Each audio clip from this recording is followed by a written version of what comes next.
Бүгін вареники дайындайтын боламыз. 500 грамм картопты алып, қабығынан тазалап, суға салып қойдым. Қазір мен бұны отқа қоятын болам. Отқа қоятып, қайнатып пісіріп алам. Картопымыз піскенше қамырымызды дайындайтын боламыз. Мынада бізде 500 грамм ұн, оған 15 грамм тұзымыз саламыз. Және бір жұмыртқамыз саламыз.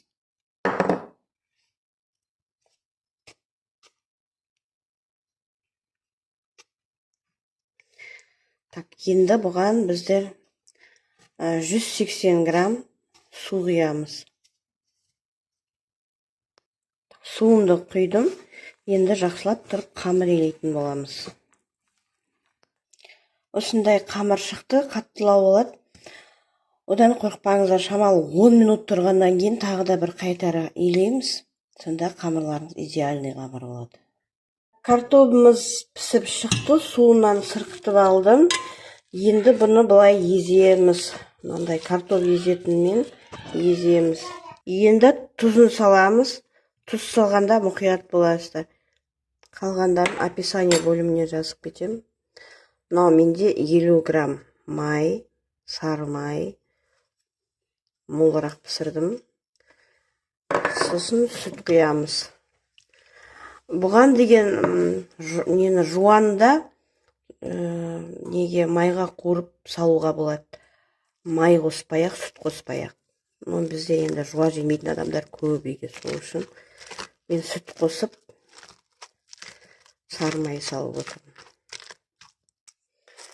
50 грамм сары май салдық, 25 грамм сүт құйдым, сосын 10 грамм тұз салдым. Тұзда енді мұқият боларсыздар, ащы болып кетпесін.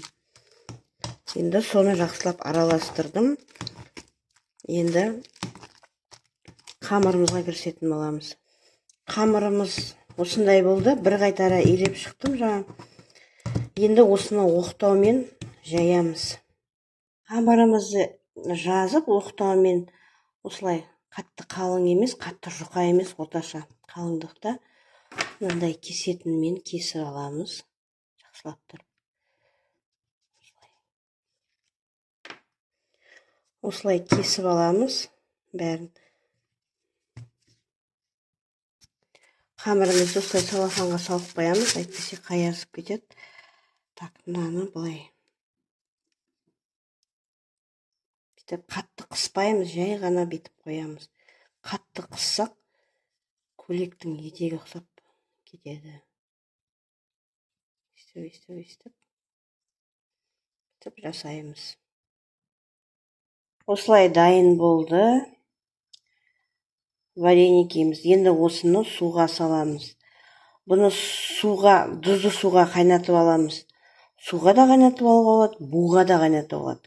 Мантабаркаға салып, пісіріп алуға болады осынай.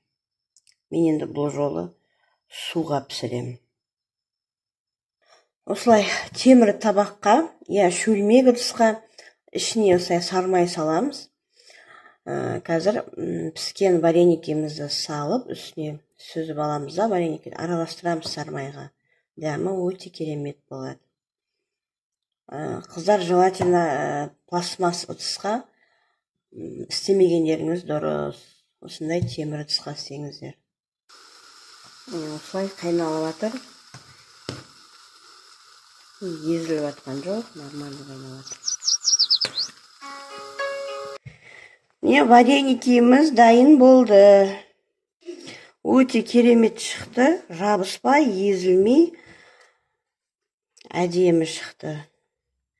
Ұнаса, менің каналыма тіркеліңіз, лайк басып, комментарий қалдырыңыздар. Қазақша контенттің өсуіне, дамуына атсалысыңыздар.